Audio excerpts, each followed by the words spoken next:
pounds on my robot. It's this deadly upside down walk with steel blades welded to it that spins around using a lawnmower engine. So it's incredibly deadly. And so it just sits there spinning, and anything that touches it explodes.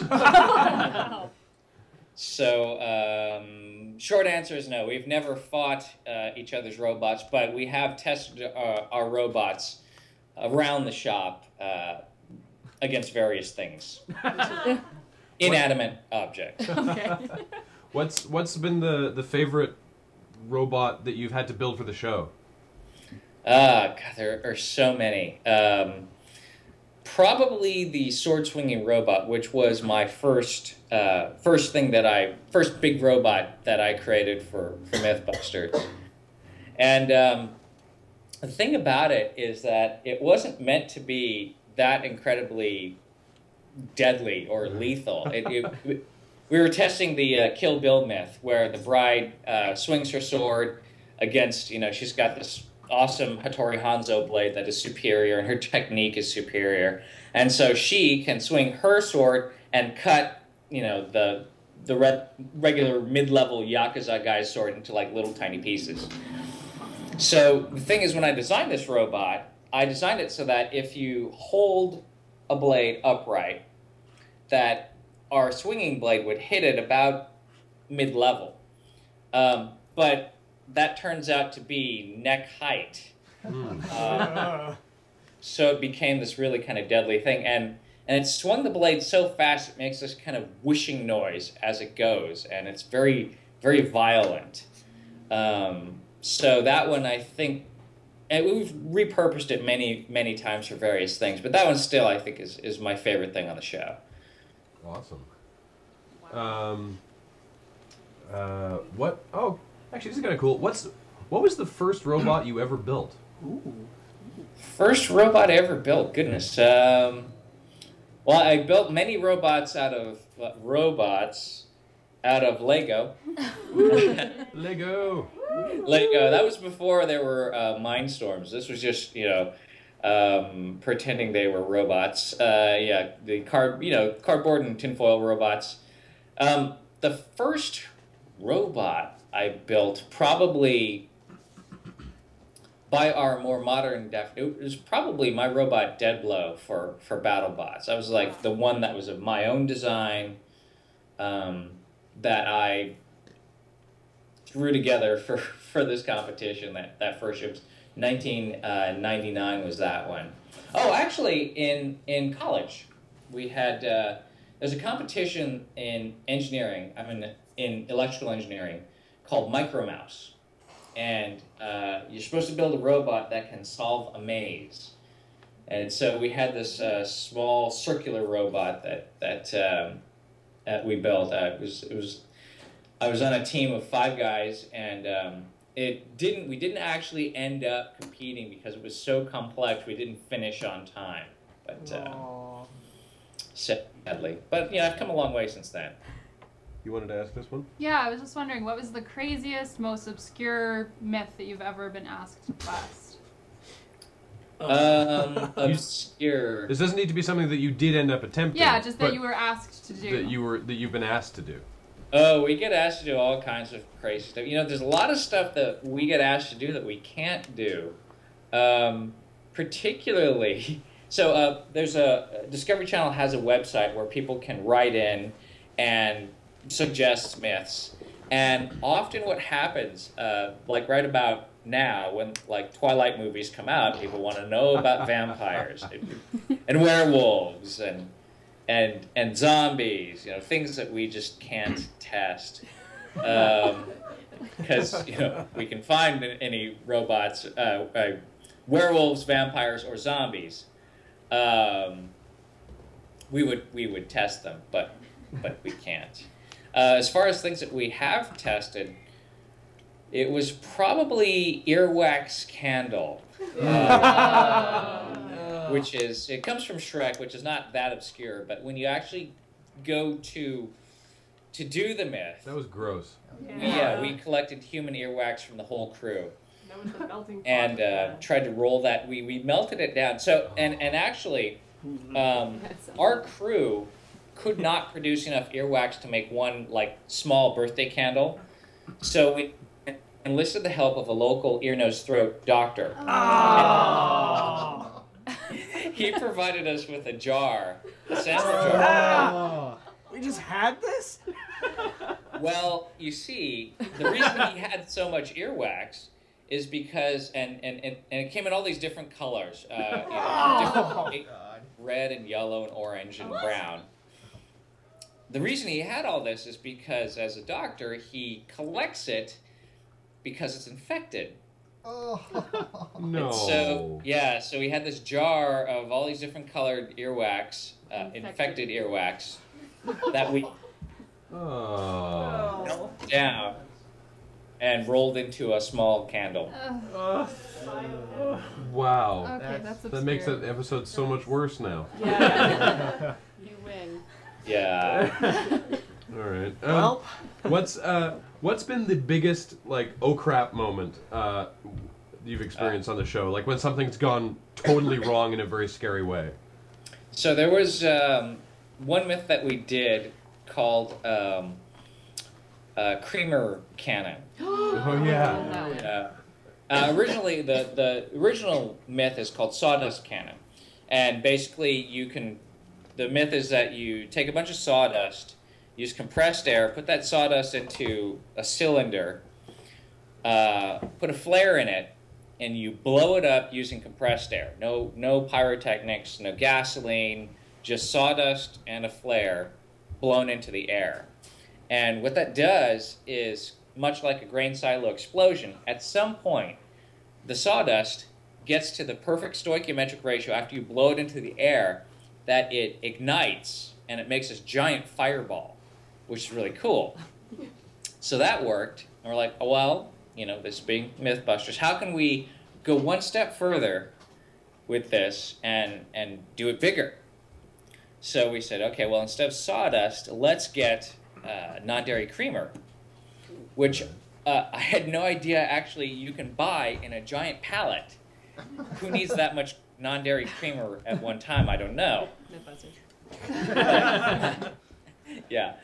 But we got a non-dairy creamer and we put it in a much larger 3-foot diameter cylinder, and we used a giant air cannon, 5 flares, blew this thing up, and it was that moment where it blew this giant white cloud of creamer, and we're waiting, and nothing's happening. And we're like, oh, that sucks. I mean, that was fun, but oh, too bad. And then suddenly the whole thing ignites, and there's this giant wall of fire, and the wind had changed, and so we're standing entirely too close, and it's this wall is advancing on us, and it's raining down little bits of fiery creamer. And that's the point where I'm thinking, you know what, the camera's on me, I'm going to stay my ground, we're probably too close. I look over to see, where Tori and Carrie are. They're gone. I remember that shot. They're gone. They're up the hill somewhere. Yeah, like, they oh, took thanks, off. You guys. legitimately Yeah. still look very scared, and justifiably. Yeah. I didn't think I moved, but apparently when I watched the footage, I was like backing up, involuntarily. Yeah. Yeah. So that was an oops moment. Yeah.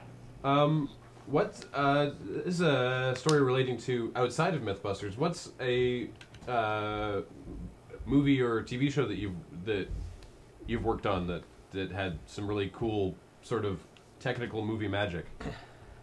Let's see. Well, I worked for 9 years at Industrial Light and Magic, and we did the Star Wars prequels, Jurassic Park, Galaxy Quest. Yay! Which actually, Galaxy Quest is my favorite movie that I've worked on. Yeah. Which one has the best bit of movie magic in it? Hard to say. Let me think for a second. There's so many fun ones. You know, I think that working in the model shop, which is where I worked, so it was like robots, spaceships, miniature cities, things like that.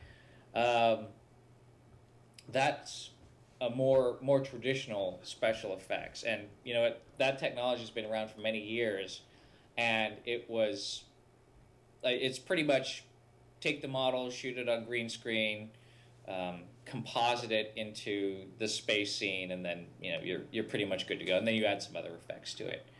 I think a lot of the innovation in more recent years has to do with computer graphics.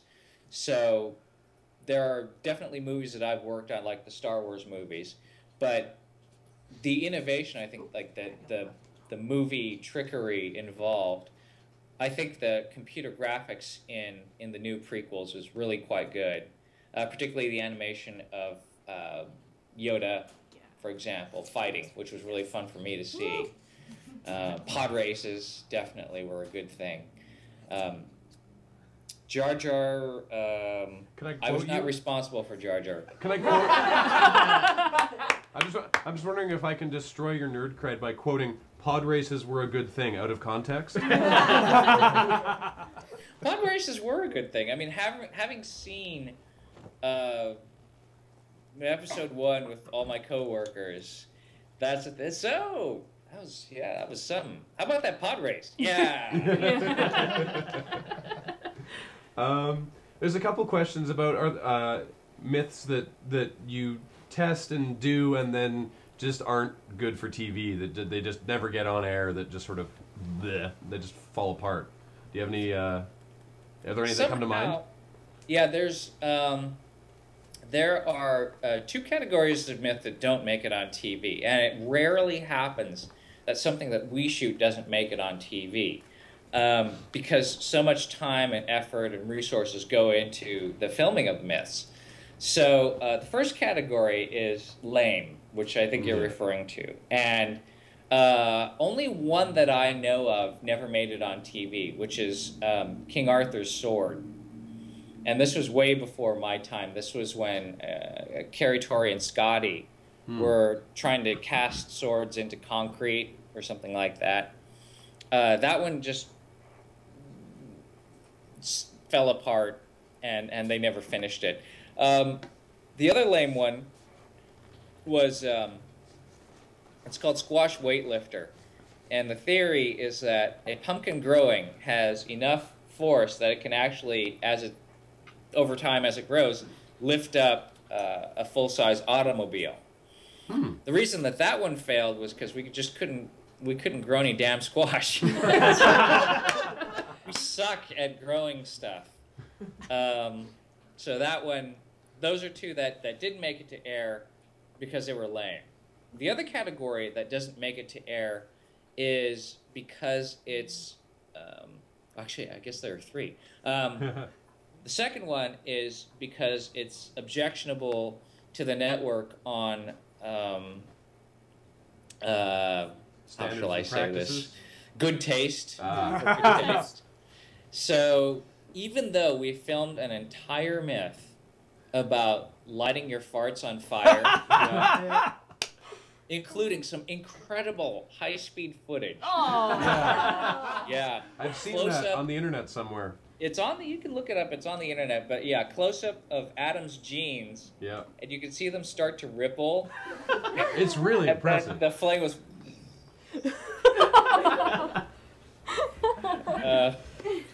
So yeah, for decency, good taste, that one was removed. And the third category is things that are way too dangerous, of which there's only one that we've done, Carrie, Torrey, and I, which was I can't even really tell you, but it was so dangerous that it was a great episode, but it was right after the Times Square. There was a van of some kind in Times Square.